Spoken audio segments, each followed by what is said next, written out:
Hello and welcome, good morning guys. स्वागत है आप सभी का आपके अपने यूट्यूब चैनल संघर्ष AK27 पर। तो आज हम इस वीडियो के माध्यम से बात करेंगे भैया मोस्ट इम्पॉर्टेंट क्वेश्चंस जो कि NCERT बेस होगा।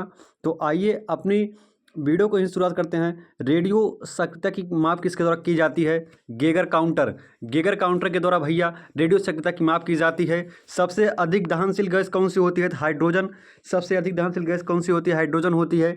वहीं बात करें द्रवित petroleum gas LPG, liquid petroleum gas में मुख्यतः कौन सी गैस उपस्थित होती है? तो वो है ब्यूटेन एवं प्रोपेन। ब्यूटेन एवं प्रोपेन। और यही जो ब्यूटेन गैस है ये सिगरेट लाइटर में पाई जाती है। ब्यूटेन गैस सिगरेट लाइटर में पाई जाती है। किस वैज्ञानिक ने रबर के वल्कनीकरण की प्रक्रिया का आविष्कार किया था? वो है चार्ल्स गुडियर जी हैं। वहीं बात करें प्रायोगिक क्षेत्र एवं अनुप्रयोग की बात करें तो कार्बन आयु गणना, जो कार्बन आयु गणना कार्बन डेटिंग से क्या की जाती है? तो जीवाश्म मतलब क्या होता है? मृत जीव अथवा वनस्पति की आयु ज्ञात की जाती है, कार्बन डेटिंग से की जाती है। यूरेनियम लेड आयु गणना UPB डेटिंग के माध्यम से जो है पृथ्वी एवं प्राचीन चट्टानों की आयु ज्ञात करने में किया जाता है इसकी उपयोग। वहीं बात करें रूबिडियम स्टेंसियम आयु गणना चट्टानों एवं खनिजों की आयु ज्ञात करने में रूबिडियम 87, स्टेंसियम 86 का प्रयोग किया जाता है। पोटेशियम आर्गन आयु ज्ञात करने में किसका प्रयोग किया जाता है? तो भूगर्भिक चट्टानों की आयु ज्ञात करने में, भूगर्भिक चट्टानों की आयु ज्ञात करने में पोटेशियम आर्गन का प्रयोग किया जाता है। पोटेशियम के 14 एंड आर्गन 14 का प्रयोग किया जाता है। पोटेशियम 14 आर्गन 14 का प्रयोग किया जाता है भूगर्भिक चट्टानों की आयु ज्ञात करने में।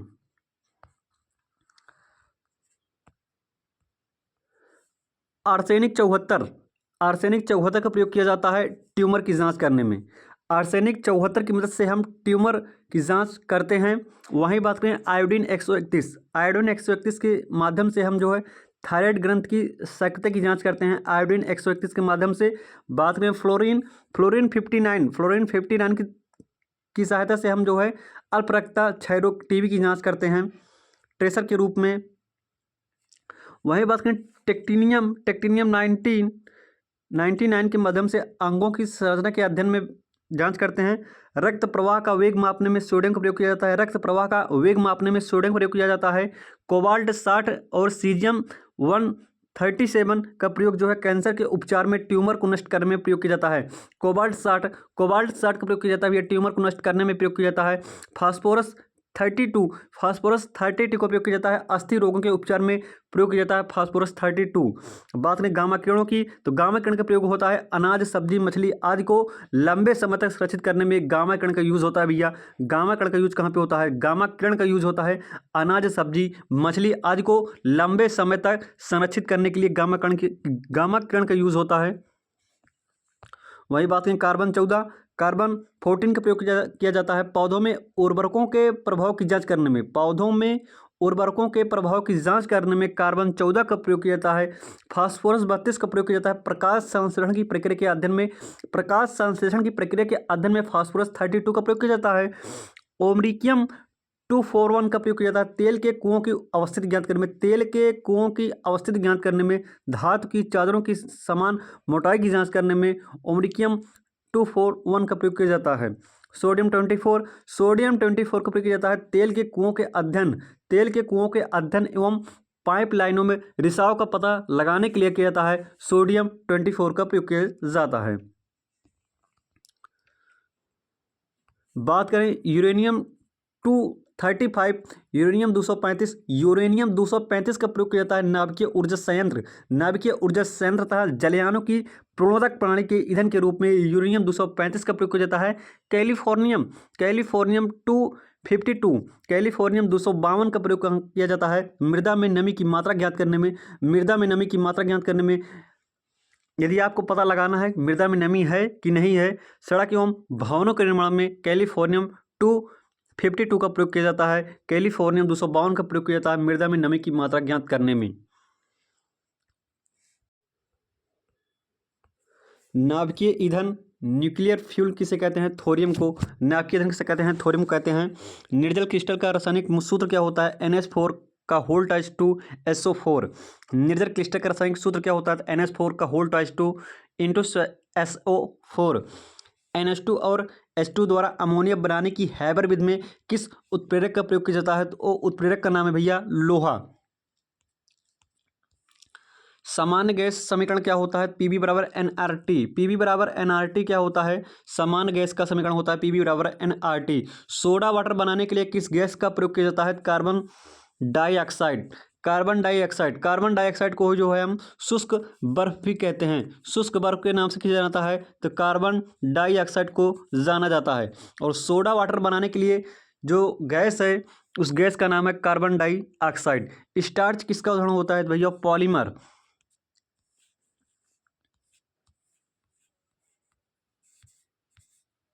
जंग लगने पर लोहे के भार पर क्या प्रभाव पड़ता है? जंग लगने पर लोहे का जो भार है वो क्या होता है? लोहे का भार बढ़ जाता है। मूत्रालयों से आने वाली गंध का मुख्य कारण क्या होता है? मूत्र में अमोनिया की उपस्थिति। मूत्र में अमोनिया की उपस्थिति। Carbon nano tubes, carbon nano tubes का आविष्कार किसने किया था? तो आइजीमान। आइजीमान, आइजीमान वह वैज्ञानिक है जिन्होंने कार्बन नैनो ट्यूब का आविष्कार किया था। एल्यूमिनियम फॉस्फाइड्स का प्रयोग कीटनाशक के रूप में किया जाता है। एल्यूमिनियम फॉस्फाइड का प्रयोग कीटनाशक के रूप में किया जाता है। भारत में जल विलवणीकरण संयंत्र कहाँ स्थित है? लक्षद्वीप। कहाँ पे स्थित है भैया? लक्षद्वीप में स्थित है। धूम्र पर्दे, धूम्र पर्दे जिनका प्रयोग युद्ध में छिपने एवं शत्रु को धोखा देने के लिए प्रयोग किया जाता है, किस पदार्थ से बने होते हैं? तो टाइटेनियम ऑक्साइड। Titanium oxide. धूम्र पर्दे जिनका प्रयोग युद्ध में छिपने एवं शत्रु को धोखा देने के लिए किया जाता है उस पदार्थ का नाम है टाइटेनियम ऑक्साइड। Titanium oxide. ये शतपुष्प, ये शतपुष्प किसे कहते हैं? जिंक ऑक्साइड को। जिंक ऑक्साइड को ये शतपुष्प के नाम से जाना जाता है। रेशम किसका उदाहरण होता है? प्राकृतिक बहुलक का, नेचुरल पॉलीमर का उदाहरण होता है रेशम। द्रवित ऑक्सीजन या द्रवित हाइड्रोजन को औद्योगिक स्तर पर प्राप्त करने में प्रयुक्त प्रौद्योगिकी का नाम क्या है? तो क्रायोजेनिक्स है। क्या भैया? क्रायोजेनिक्स। द्रवित ऑक्सीजन या द्रवित हाइड्रोजन को औद्योगिक स्तर पर प्राप्त करने में प्रयुक्त प्रौद्योगिकी का नाम क्रायोजेनिक्स है। पदार्थ की वह अवस्था, पदार्थ की वह अवस्था जिसकी निश्चित आकृति और आयतन होता है क्या कहलाता है? ठोस होता है। ठोस में क्या होता है? ठोस का आकार और आयतन दोनों निश्चित होता है। वहीं बात करें द्रव का, तो द्रव क्या होता है? द्रव का सिर्फ आकार निश्चित होता है, आकृति आयतन नहीं। आकृति निश्चित नहीं होती है, आयतन निश्चित होता है द्रव का, क्योंकि द्रव जिस बर्तन में आप रखेंगे उसी का आकार ग्रहण कर लेगा। तो द्रव का आकार निश्चित नहीं होता बल्कि उसका आयतन निश्चित होता है। वहीं बात करें गैस का, तो गैस का जो आकार है और आयतन दोनों क्या होता है? निश्चित होते हैं। Potassium nitrate, potassium nitrate KNO3, potassium nitrate का प्रयोग मुख्यतः किस पदार्थ के निर्माण में होता है? तो उर्वरक के निर्माण में होता है। पोटेशियम नाइट्रेट KNO3 का प्रयोग मुख्यतः किस पदार्थ के निर्माण में होता है? उर्वरक के निर्माण में होता है। नायलॉन 6, नायलॉन 6 का उपयोग कहाँ पे होता है? नायलॉन 6 क्या है? बहुलक है। नायलॉन 6 बहुलक का प्रयोग जो है रेसे, प्लास्टिक, टायर, रस्सी बनाने में किया जाता है। चाहे रेसा हो गया, प्लास्टिक हो गया, टायर हो गया, रस्सी बनाने में नायलॉन 6 का प्रयोग किया जाता है। जितनी भी प्लास्टिक की वस्तुएं हैं उनको बनाने में हम नायलॉन 6 का प्रयोग करते हैं। नायलॉन 66 का प्रयोग कहाँ पे किया जाता है? ब्रश हो गया, संश्लेषित रेशे हो गए, पैरासूट हो गया, रस्सी तथा दरी बनाने में। जो पैरासूट है, parachute most important point, parachute बनाने में नायलॉन 66 का प्रयोग किया जाता है। नायलॉन 66 का प्रयोग किया जाता है। बात करें बैकेलाइट, बैकेलाइट का प्रयोग कहाँ पे? गियर, सुरक्षा परत, विद्युत उपकरण बनाने में। विद्युत उपकरण बनाने में बैकेलाइट का प्रयोग किया जाता है। बी से बैकेलाइट, बी से विद्युत उपकरण, तो विद्युत उपकरण बनाने के लिए जो है बैकेलाइट का प्रयोग किया जाता है। माइलामाइन फॉर्मेल्डिहाइड, माइलामाइन फॉर्मेल्डिहाइड का प्रयोग कहाँ पे किया जाता है? प्लास्टिक के रेसिन बर्तन बनाने में। प्लास्टिक के रेसिन बर्तन बनाने में किया जाता है। प्लास्टिक के रेसिन हो गया या बर्तन बनाने में क्या होता है? माइलामाइन फॉर्मेल्डिहाइड का प्रयोग किया जाता है। पॉली एक्रियोलो नाइट्राइल का प्रयोग कहाँ किया जाता है? संश्लेषित रेशे हो गए, संश्लेषित ऊन हो गए। स्टायरीन, ब्यूटाइडाइन, रबर, ऑटोमोबाइल टायर तथा चप्पल बनाने में किया जाता है? स्टायरीन, ब्यूटाडाइन, रबर का प्रयोग। स्टायरीन, ब्यूटाडाइन, रबर का प्रयोग किया जाता है ऑटोमोबाइल, टायर तथा चप्पल बनाने में किया जाता है। नाइट्राइल रबर का प्रयोग किया जाता है सील बनाने में, टैंक के अस्तर बनाने में किया जाता है।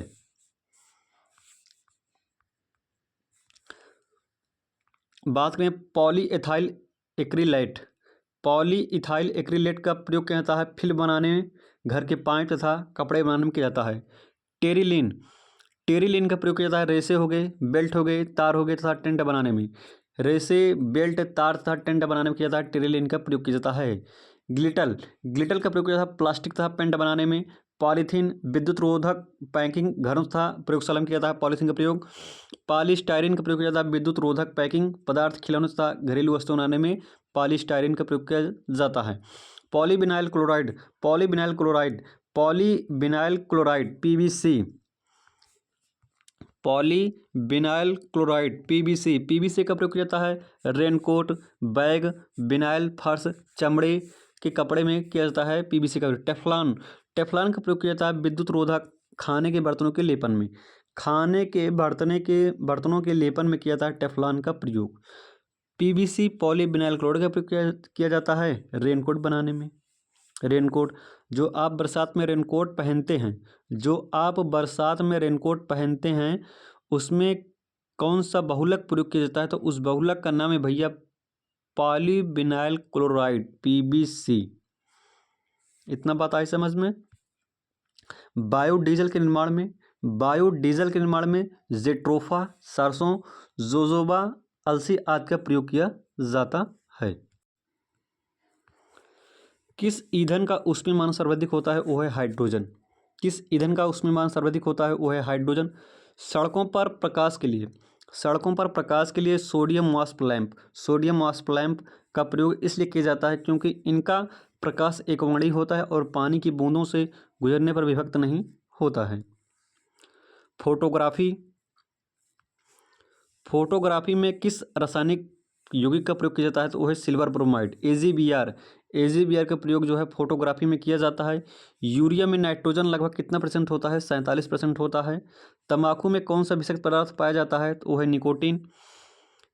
PEM किसका संक्षिप्त रूप था? तो PEM का पूरा नाम होता है protein energy malnutrition, malnutrition, protein energy malnutrition होता है। जल का क्वथनांक अधिक क्यों होता है? क्योंकि जो इसके अणु होते हैं वो हाइड्रोजन बंध से बंधे होते हैं। मच्छर रोधी, मच्छर रोधी कॉइल, मच्छर रोधी कॉइल में पायरेथ्रम, पायरेथ्रिन, एलिथ्रिन आदि रसायन प्रयोग किए जाते हैं। एक बीजीय पौधे से प्राप्त होता है। अग्निशामक यंत्र, अग्निशामक यंत्र में कौन सी गैस प्रयोग की जाती है? तो उस गैस का नाम है कार्बन डाइऑक्साइड। उस गैस का क्या नाम है भैया? Carbon dioxide. अग्निशामक यंत्र में कौन सी गैस प्रयोग की जाती है? उस गैस का नाम है कार्बन डाइऑक्साइड। रासायनिक उर्वरक के निर्माण में, रासायनिक उर्वरक के निर्माण में, रासायनिक उर्वरक के निर्माण में नाइट्रोजन, फास्फोरस व पोटेशियम का प्रयोग, पोटेशियम का प्रमुख संगठन के रूप में तथा सल्फर, मैग्नीशियम, कैल्शियम का द्वितीयक संगठन के रूप में उपयोग किया जाता है। चूहा विष के रूप में किस रसायन का प्रयोग किया जाता है? Zinc phosphide. चूहा विष के रूप में जो आप चूहा मारने की जो दवा होती है उसमें जिंक फास्फाइड का प्रयोग किया जाता है। मानव द्वारा निर्मित प्रथम संश्लेषित रेशा कौन सा है? तो वो है रेयान। Most important questions, double star दूंगा मैं इस क्वेश्चंस को। रेयान क्या है? प्रथम संश्लेषित रेशा है। प्रथम संश्लिष्ट रेशा क्या है? रेयान है।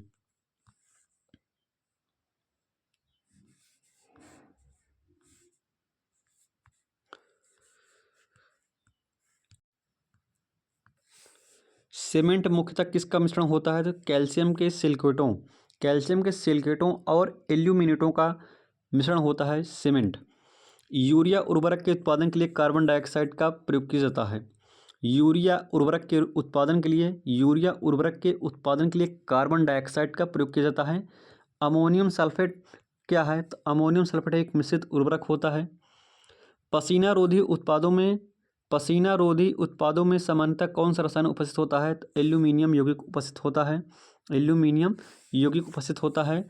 मानव अस्थियों में सर्वाधिक मात्रा में कौन सा लवण पाया जाता है? वो है कैल्शियम फास्फेट। वो है क्या? Calcium phosphate. जेली के निर्माण हेतु कौन सा फल सर्वाधिक उपयुक्त होता है? अमरूद। जेली के निर्माण में कौन सा फल सर्वाधिक उपयुक्त होता है? अमरूद। संयुक्त राष्ट्र ने वर्ष 2011 को किस रूप में मनाए जाने का निर्णय लिया था? तो अंतर्राष्ट्रीय रसायन विज्ञान वर्ष। संयुक्त राष्ट्र ने वर्ष 2011 को अंतर्राष्ट्रीय रसायन विज्ञान वर्ष के रूप में मनाए जाने की निर्णय लिया है। पादपों में वृद्धि हेतु आवश्यक पोषक तत्व क्या है? जो हमारे पेड़ पौधे होते हैं उनकी वृद्धि के लिए कौन कौन से पोषक तत्व आवश्यक होते हैं? तो आइए जानते हैं। हाइड्रोजन हो गया, calcium, oxygen, manganese. Hydrogen, calcium, oxygen, manganese, nitrogen, carbon, phosphorus, potassium, zinc, magnesium, sulphur, iron, copper, boron, molybdenum और क्लोरीन। इस 16 ऐसे तत्व हैं जो पादपों की वृद्धि के लिए बहुत ही ज़्यादा आवश्यक होते हैं। तो साबुन निर्माण की विधि है, जो साबुन निर्माण की विधि है वो क्या है? साबुनीकरण है। वायु का अकार्बनिक गैसीय प्रदूषक कौन सा होता है? Hydrogen sulphide. हाइड्रोजन सल्फाइड वायु का अकार्बनिक गैसीय प्रदूषण होता है। डीजल की गुणवत्ता किसके द्वारा प्रदर्शित की जाती है? तो सीटेन संख्या के द्वारा।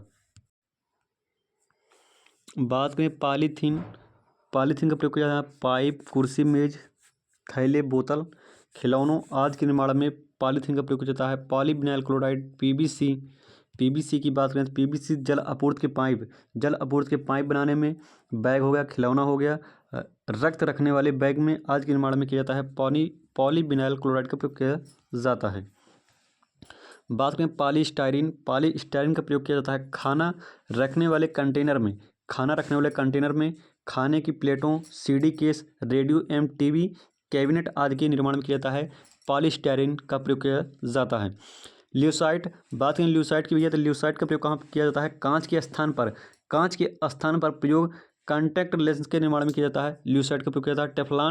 टेफ्लॉन का प्रयोग किया जाता है नॉन स्टिक बर्तनों, गैस्केट आदि के निर्माण में किया जाता है। टेफ्लॉन का प्रयोग किया जाता है। द्रवीकृत petroleum gas LPG, liquid petroleum gas का उपयोग खाना पकाने में एवं वाहन के ईंधन के रूप में प्रयोग किया जाता है। Potassium bromide KBr, potassium bromide के पदार्थ का शांतिकारक औषधि के रूप में प्रयोग किया जाता है। घरेलू गैस के सिलेंडरों में गैस के रिसाव का पता लगाने में लिए कौन सा पदार्थ मिलाया जाता है? तो वह है एथिल मार्केप्टन का प्रयोग कहाँ किया जाता है? जो आपके घरेलू सिलेंडर होता है उस गैस का रिसाव का पता लगाने के लिए जो है हम एथिल मार्केप्टन मिलाते हैं सिलेंडरों में। कौन से ईंधन से सबसे कम पर्यावरण प्रदूषण होता है? हाइड्रोजन से। किससे भैया? हाइड्रोजन से। द्रव हाइड्रोजन प्लस द्रव ऑक्सीजन का प्रयोग नोदक व रॉकेटों में ईंधन के रूप में प्रयोग किया जाता है। द्रव हाइड्रोजन, द्रव ऑक्सीजन, इन दोनों का प्रयोग जो है नोदक या रॉकेटों में ईंधन के रूप में किया जाता है। बायोगैस को गोबर गैस के नाम से भी जाना जाता है। गोबर गैस को जो है बायोगैस के नाम से भी जाना जाता है। पारा धातु सामान्य ताप पर द्रव अवस्था में रहती है। किसी एक द्रव धातु का नाम क्या है? पारा। किस वैज्ञानिक ने गोबर गैस प्रणाली का आविष्कार किया था? तो वो है सीबी देसाई। गोबर गैस प्रणाली का आविष्कार किया था सीबी देसाई ने किया था। जेट्रोफा नामक वनस्पति से किस ईंधन का निर्माण किया जाता है? तो बायोडीजल का। क्लोरीनन क्या है? तो संदूषित जल में क्लोराइड को थोड़ी मात्रा में मिलाना। आवश्यक तेलों में कौन सा पदार्थ पाया जाता है? टर्पीनोइड। ऑक्टेन संख्या के लिए किस यौगिक का मान न्यूनतम होता है? N heptane. मिट्टी के तेल के क्वथनांक को 150 से 300 डिग्री सेल्सियस ताप परिसर का द्वारा प्रदर्शित किया जाता है। धातु की शुद्धता का निर्धारण किसकी सहायता से किया जाता है? तो वो है आर्किमिडीज के सिद्धांत द्वारा, आर्किमिडीज के सिद्धांत द्वारा। संक्षारण किस प्रकार की अभिक्रिया है? जो संक्षारण होता है तो है रिडॉक्स अभिक्रिया। संक्षारण किस प्रकार की अभिक्रिया है? तो रिडॉक्स अभिक्रिया है। वह कौन सा कार्बनिक यौगिक है जिसे तांबे के तार में गर्म करने पर रंग की लौ निकलती है? तो वह है क्लोरोबेंजीन, क्लोरोबेंजीन। वह कौन सा कार्बनिक यौगिक है जिसे तांबे के तार में गर्म करने पर रंग की लौ निकलती है? तो वो है भैया क्लोरोबेंजीन है। किसी परमाणु के लिए प्लम पुडिंग मॉडल किसके द्वारा प्रस्तुत किया गया था? तो वो है जे थॉमसन। कौन है भैया? जे थॉमसन जी हैं। किसी परमाणु के लिए प्लम पुडिंग मॉडल किसके द्वारा प्रस्तुत किया गया था? तो वो है जे थॉमसन। सीमेंट को शीघ्र जमने से बचाने के लिए उसमें क्या मिलाया जाता है? जिप्सम। सीमेंट को शीघ्र जमने से बचाने के लिए उसमें क्या मिलाया जाता है? जिप्सम। उसके पहले हमने बताया था जो घरेलू गैस सिलेंडर है उसमें गैस का रिसाव पता लगाने के लिए क्या मिला जाता है? Ethyl mercaptan. क्या मिला जाता है भैया? Ethyl mercaptan. और सीमेंट को जमने से बचाने के लिए क्या मिला जाता है? जिप्सम मिला जाता है। सबसे प्रभावी पीड़कनाशी कौन सा होता है? तो वो है आर्गेनोफॉस्फेट। दर्द निवारक मरहम आयोडेक्स। दर्द निवारक मरहम आयोडेक्स में किस रसायन की गंध आती है? तो मिथाइल सैलिसिलेट की गंध आती है। मिथाइल सैलिसिलेट की गंध आती है दर्द निवारक मरहम अथवा आयोडेक्स में। साबुन का उपयोग किस प्रकार के जल में करना चाहिए? मृत जल में। साबुन का उपयोग किस प्रकार के जल में करना चाहिए? तो वह है मृत जल में। ओजोन परत का क्षरण क्लोरोफ्लोरोकार्बन CFC। CFC मतलब क्या है? क्लोरोफ्लोरोकार्बन। तो ओजोन परत का क्षरण क्लोरोफ्लोरोकार्बन गैस के कारण हो रहा है, जो हमारी ओजोन परत है। तो अच्छा वही बताइए, ओजोन दिवस कब मनाया जाता है? ओजोन दिवस मनाया जाता है 16 सितंबर को। ओजोन दिवस कब मनाया जाता है? 16 सितंबर को। तो ओजोन परत का क्षरण क्लोरोफ्लोरोकार्बन गैस के कारण हो रहा है। सीमेंट फैक्ट्री में कार्य करने वाले मजदूरों में सामान्यतः कौन सी बीमारी होने का जोखिम होता है? सीमेंट फैक्ट्री में कार्य करने वाले मजदूरों में सामान्यतः कौन सी बीमारी होने का जोखिम होता है? साइटोसिलिकोसिस।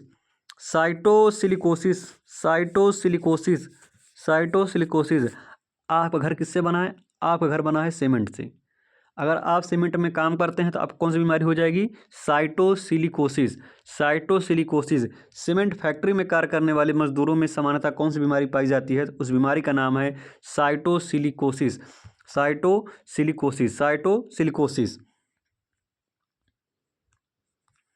किस उत्पाद को साबुन रहित साबुन कहा जाता है? तो वो है अपमार्जक को। किस उत्पाद को साबुन रहित साबुन कहा जाता है? अपमार्जक कहा जाता है। रेलवे पटरियों को जोड़ने के लिए प्रयुक्त होने वाली अभिक्रिया में कौन सा अवकारक शामिल होता है? एल्यूमिनियम होता है। सामान्य उर्वरक में कौन से तीन प्रमुख तत्व होते हैं? नाइट्रोजन है। सामान्य उर्वरक में कौन से तीन प्रमुख तत्व होते हैं? नाइट्रोजन, पोटेशियम और फास्फोरस। नाइट्रोजन, पोटेशियम, फास्फोरस इस सामान्य उर्वरक में तीन प्रमुख तत्व होते हैं। उर्वरक के रूप में कौन से कैल्शियम लवण प्रयोग किए जाते हैं? तो वह है कैल्शियम फास्फेट। वो कौन सा है? Calcium phosphate. श्वेत फास्फोरस अंधेरे में किस कण से प्रकाशित होता है? तो मंद ऑक्सीकरण के कारण। विमानन ईंधन को जमने से रोकने के लिए उसमें एथिलीन ग्लाइकल पदार्थ मिलाया जाता है।